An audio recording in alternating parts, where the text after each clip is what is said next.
aqui. Mas antes disso, a gente vai a Brasília conversar com a Elô Vilela, né? Amanhã, às 7 horas da manhã, a gente já começa a cobertura do julgamento no Desperta ICL. E a Elô é uma das nossas repórteres, né? Elô, Carolina Brígido, Guga Noblar, Juliana Dalpiva, apostos. A Elô que está na frente do Supremo, não é isso, Elô? Boa tarde para você.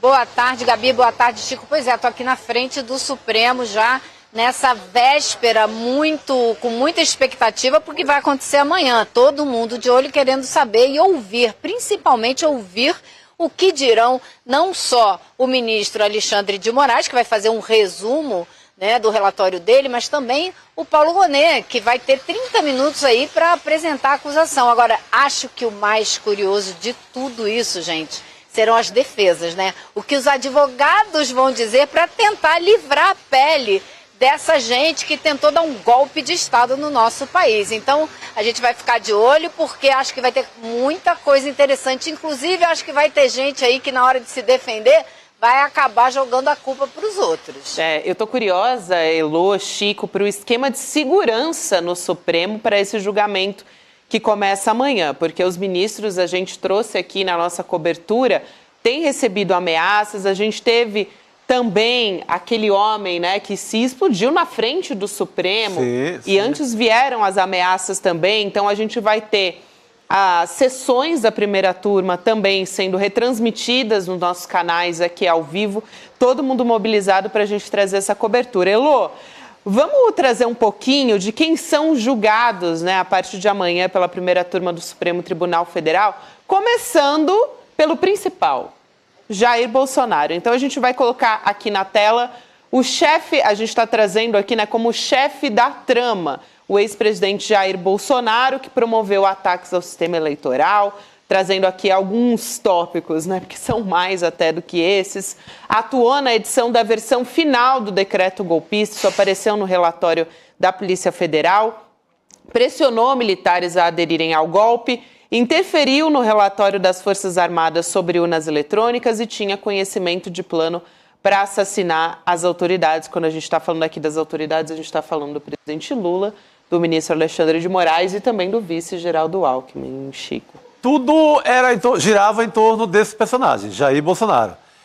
Aquelas visitas uma atrás da outra para acertar a minuta, qual vai ser o tom da tentativa de golpe, qual vai ser a arma utilizada para tentar assassinar Lula, Alckmin e o Alexandre de Moraes. Então, tudo era em torno do mesão ali do Jair Bolsonaro. Então, é o alvo principal do julgamento que começa amanhã, né? O país todo atento a isso.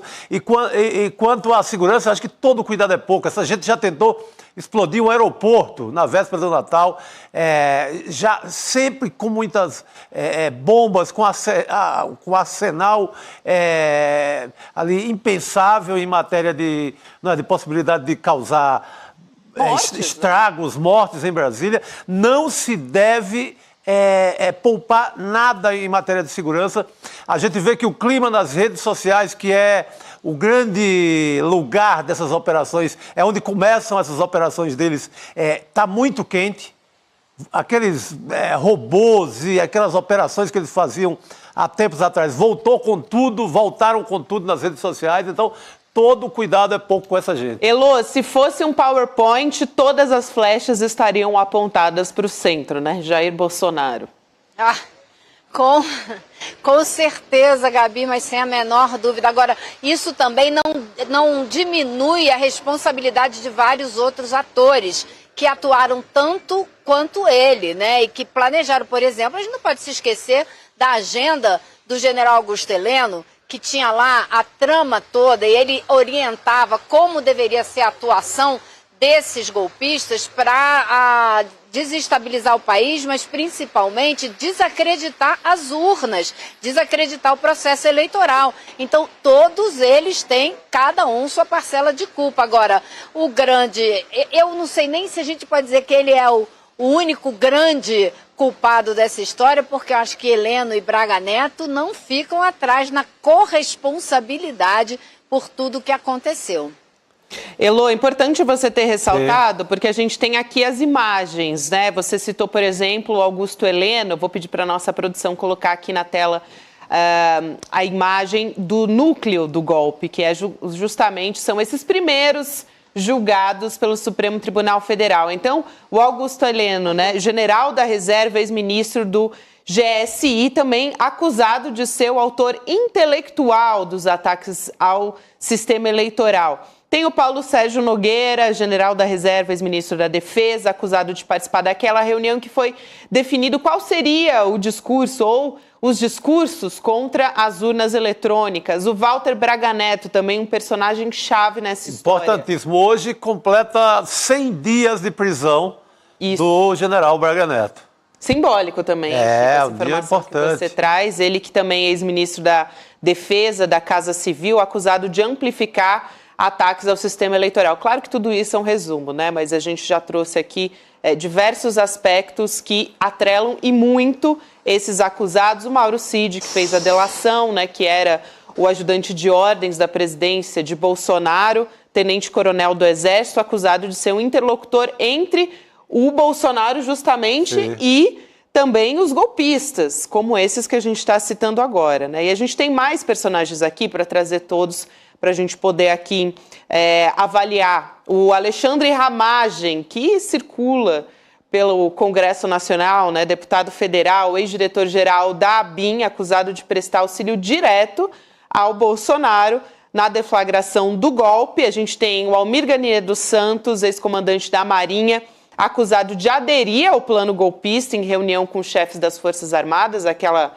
reunião, né, em que se pressionava justamente para que eles executassem o golpe. E tem o Anderson Torres também, ex-ministro da Justiça e ex-secretário de Segurança do DF, na ocasião, né, no dia 8 de janeiro de 2023, acusado também de mentir sobre as urnas eletrônicas e de fechar as rodovias no dia da eleição. Exatamente, não pode esquecer desse detalhe.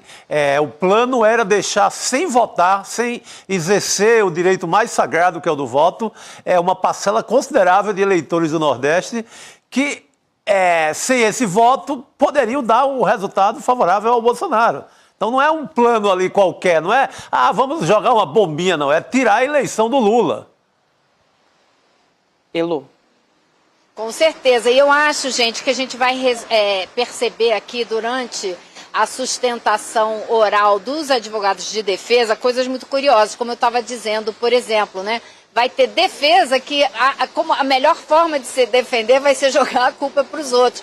Por exemplo, o ex-ministro da Defesa do Bolsonaro, que o advogado dele já tem dito que ele tentou impedir o Paulo Sérgio Nogueira, que ele tentou impedir o Bolsonaro de cometer uma doideira. Ele usou essa palavra, doideira. Então, assim, se ele vai dizer que tentou impedir o Bolsonaro de cometer uma doideira, ele vai ter que dizer que doideira é essa, que era tentativa de golpe. E para isso ele vai acusar o Bolsonaro, vai envolver os outros que participaram dessa trama toda. Então, acho que isso vai ser bastante interessante. E tem gente que aparentemente perde a memória, né? Como é o caso do Alexandre Ramagem, que diz que não se lembra de documento nenhum listando pessoas que deveriam ser monitoradas. Só que, gente, a Polícia Federal encontrou esse documento dentro do computador dele, na casa dele. Então ele teve, assim, um lapso de memória absurdo, né? Vamos ver como isso vai bater aqui no STF. Elô e Chico, também a gente tem uma apuração do nosso repórter Kleber Lourenço sobre os ministros do Supremo Tribunal Federal que consideram que o julgamento de amanhã é um teste da resistência institucional do Poder Judiciário. Eu acho importante isso, né? Porque os ministros foram ouvidos e esperam uma escalada, de fato, dos ataques políticos ao Supremo, até porque tem sido alvo de ameaça. E no momento em que a gente tem um deputado federal que está licenciado, Eduardo Bolsonaro, que é filho do ex-presidente, que vai ser julgado amanhã e que está nos Estados Unidos nesse momento justamente para fazer uma articulação global da extrema-direita com foco contra o nosso judiciário, né, Lu? Gabi, você sabe que eu ouvi ontem à noite também uma pessoa que eu conheço que é muito próxima de pessoas assim muito importantes aqui do Supremo Tribunal Federal. E ela me disse o seguinte, que a gente não sabe, mas que o Supremo está monitorando os movimentos do Jair Bolsonaro, porque existe uma grande desconfiança ou um entendimento, que é uma palavra que os ministros do Supremo gostam de usar, né? Existe o entendimento de que ele talvez tente fugir das responsabilidades, de encarar as consequências do que fez, que ele tente fugir para uma embaixada aqui no Brasil e se esconder e de lá tentar pedir asilo em algum lugar. Então, ele tem sido monitorado. A gente sabe que ele não usa tornozeleira eletrônica, mas aparentemente está sendo observado de perto.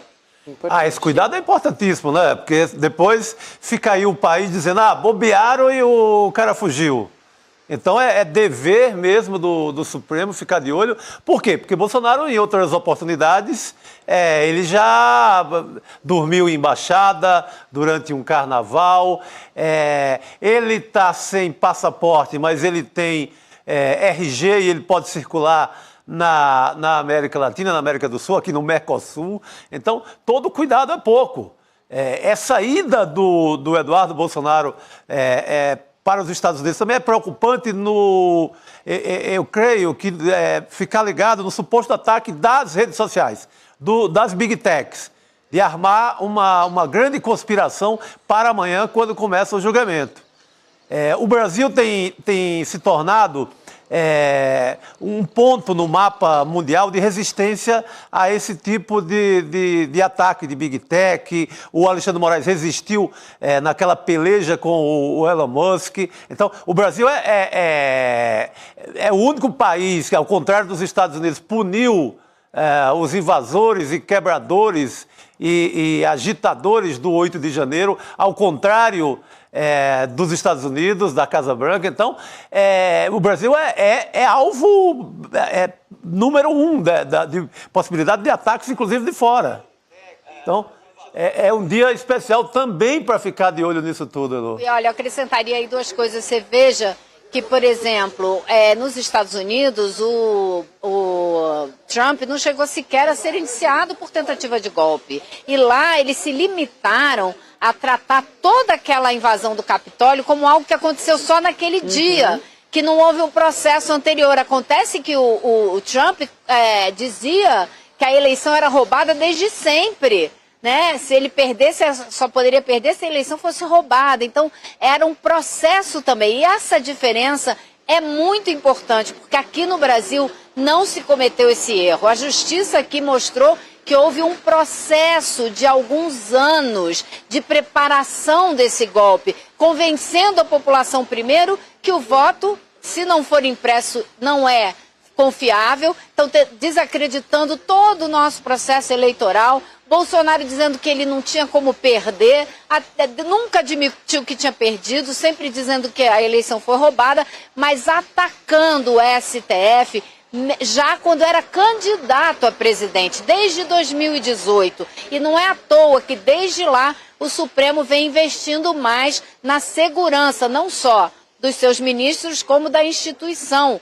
Aquele atentado do ano passado ainda, assim, acendeu ainda mais todos os alertas. Então agora a segurança foi muito incrementada, especialmente também a segurança cibernética. Aqui na Praça dos Três Poderes hoje, que ainda é a véspera desse julgamento, a gente tem a presença de muitos carros de polícia militar. Eu vou até pedir o Igor para ver se ele consegue mostrar aqui pra gente. Tem aqui do lado da praça, tem um ônibus da Polícia Militar e alguns carros da Polícia Militar, que eu acho que vocês conseguem ver daí, né? Vocês estão vendo daí? Sim. Desse lado tem alguns, do outro lado tem outros. Lá dentro, no estacionamento, também tem.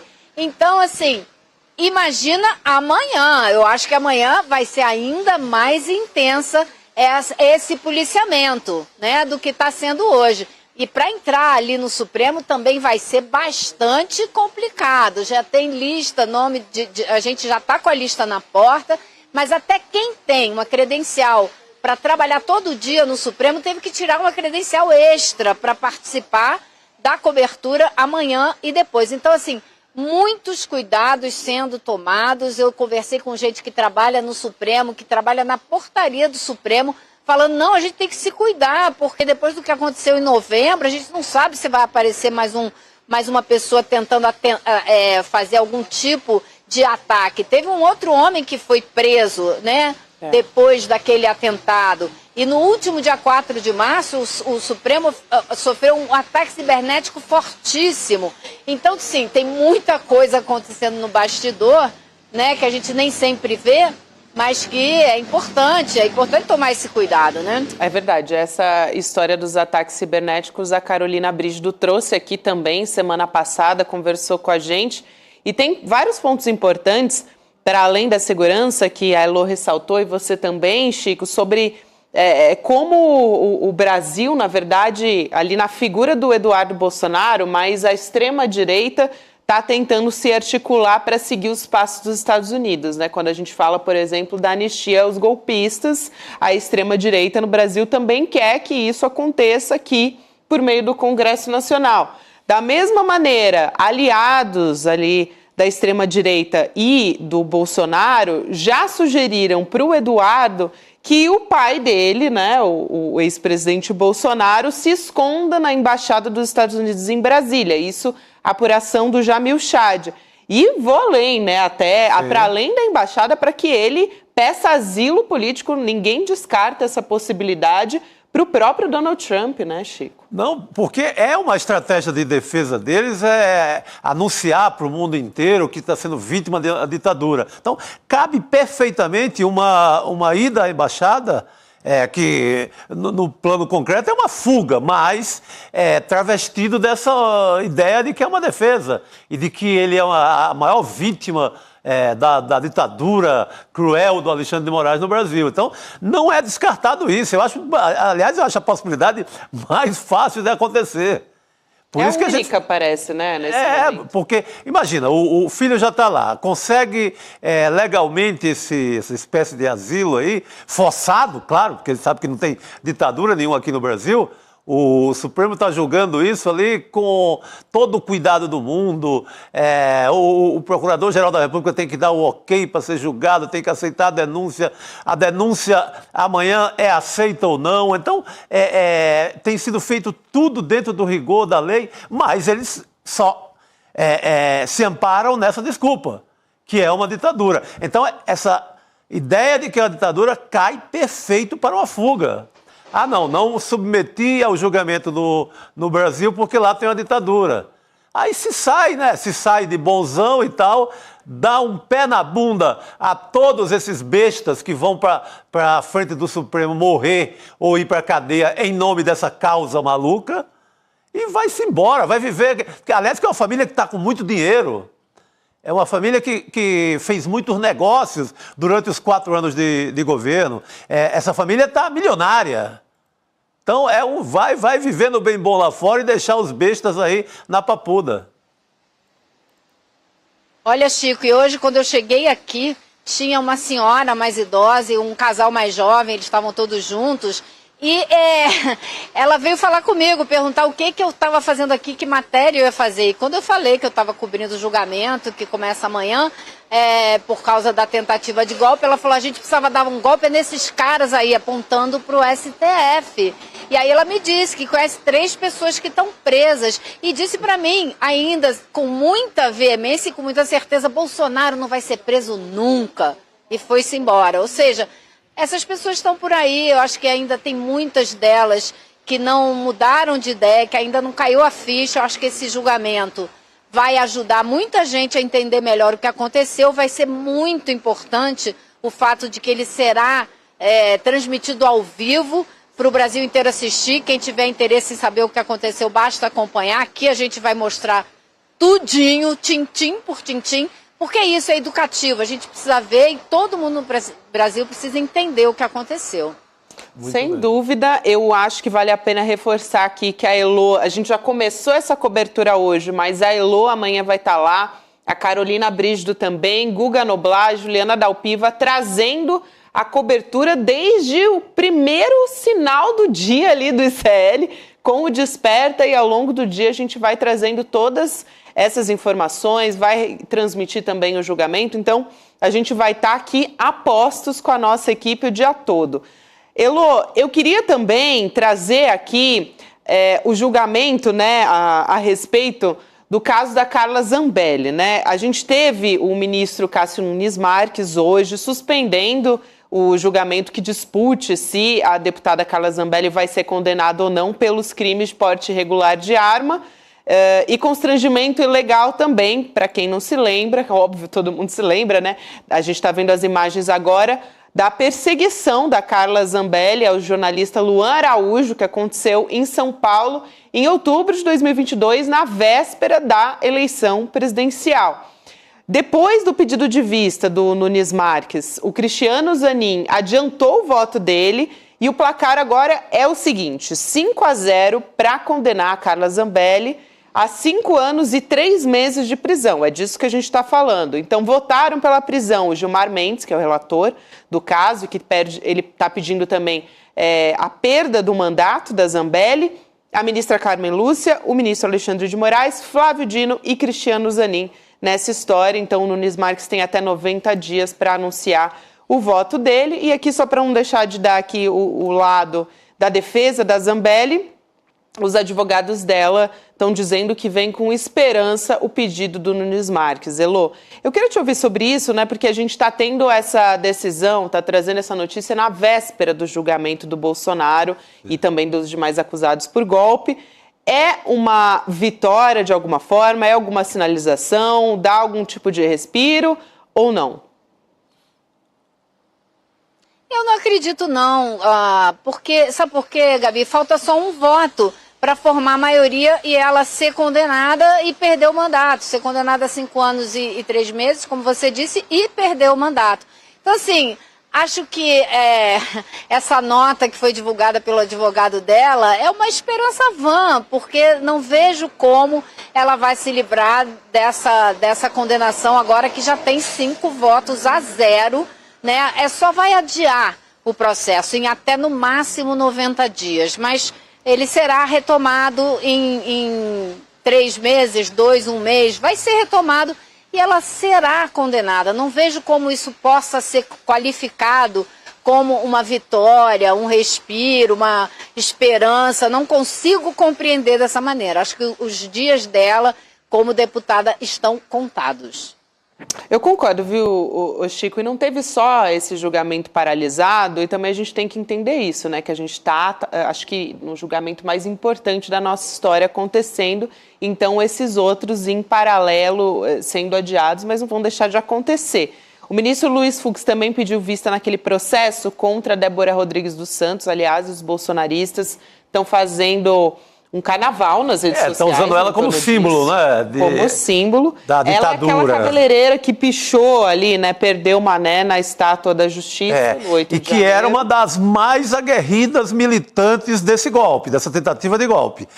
Fica o bolsonarismo se apegando à questão cosmética, digamos assim, do batom, mas o batom é apenas um detalhe, um detalhe, um detalhe. Essa senhora, ela é uma militante das mais aguerridas. Ela estava nesse clima de golpe na rua há muito tempo.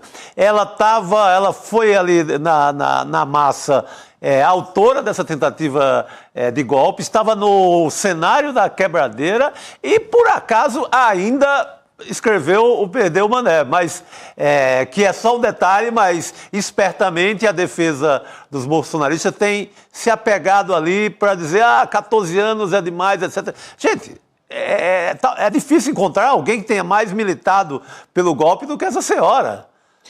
Ela é um dos tantos Chico, e ela... que estava na operação coletiva ali. Sim, e ela é acusada não é de ter simplesmente danificado uma estátua, que aliás é uma das mais das mais caras desse artista plástico, mas não é só isso, ela é acusada porque ela participou, ela estava lá na concentração na frente do quartel, por livre e espontânea vontade ela participou de tudo isso, então é por isso que ela é acusada, não é só pelo que aconteceu aqui dentro da Praça dos Três Poderes no dia 8 de janeiro. Agora, o que é mais interessante, eu acho, é que ela própria admitiu tudo isso no interrogatório. Sim. Então, ela praticamente confessou todos os crimes. Então, não tem por que os bolsonaristas ficarem tentando defendê-la. Não vai ter jeito. E ela também, a gente deve acrescentar, né? O pedido de vistas adia o processo que também, assim como da Carla Zambelli, falta apenas um voto para formar a maioria e ela ser condenada. Muito bom, Elô. É isso, a gente tem 2 votos pela condenação a 14 anos de prisão. O ministro Alexandre de Moraes, que é o relator do caso, né? E o ministro Flávio Dino também, Elô. Olha, Elô, a gente vai se falar muito nesses dias. Bom trabalho por aí, dá um respiro, porque, olha, nossa, vem julgamento, haja trabalho acho amanhã. que o mais importante, né, da nossa história recente. Então, bom trabalho por aí, querida. Valeu. Valeu, pessoal. Boa noite. Boa noite, querida. A gente continua por aqui nessa cobertura. Rodrigo Viana já está a postos para entrar com a gente também. Rodrigo, pode chegar mais aqui com a gente. Chega aí que hoje tudo é urgente, não é só o ICL que você faz, não. Tudo Hoje é o ICL urgente é a programação, essa semana, aliás, né? A programação é ICL. Tudo será urgente. Semana urgente no ICL. É isso, a gente vinha falando com a Elô, né, que está lá mobilizada com os nossos repórteres. Amanhã também, a partir das 7 horas, Rodrigo, a gente já tem os nossos repórteres mobilizados para cobrir o julgamento do Bolsonaro e os demais acusados. É isso, vamos com a equipe de lá e com os analistas e com os nossos convidados de cá, né? Tentar antecipar um pouco do que vai acontecer e também a análise, né? A partir do que as defesas falarem, Chico, eu estava acompanhando, tem uma expectativa se as defesas vão partir para uma defesa mais técnica ou, como diz o Cacai, abandonaram a defesa técnica e, no caso do Bolsonaro especificamente, ou de algum outro, vão partir para um confronto. A gente viu no caso das pessoas que foram julgadas pela invasão que alguns advogados fizeram esse confronto lá no Supremo Tribunal Federal. Então, será que algum advogado vai tentar partir para uma confrontação política de deslegitimar o Supremo Tribunal Federal? É possível, né? Aliás, o Cacai, que está na ponta da linha para conversar com a gente já vai falar com ele já. Sim. Antes disso, eu estava comentando que os bolsonaristas estão ali nas redes sociais, nessa tentativa, de fato, de continuar fomentando a base no momento que eles sabem que é muito grave para eles, né, Voltaram Chico? a ser muito fortes na rede, mas também favorecidos pelos algoritmos, né? Você vê que só tem, pode olhar nas redes de cada um de nós aqui, pode olhar que só dá bolsonarista chegando, porque eles estão sendo ali favorecidos. Você nota que claramente o algoritmo está favorecendo Jair Bolsonaro e sua trupe golpista. Aliás, falando sobre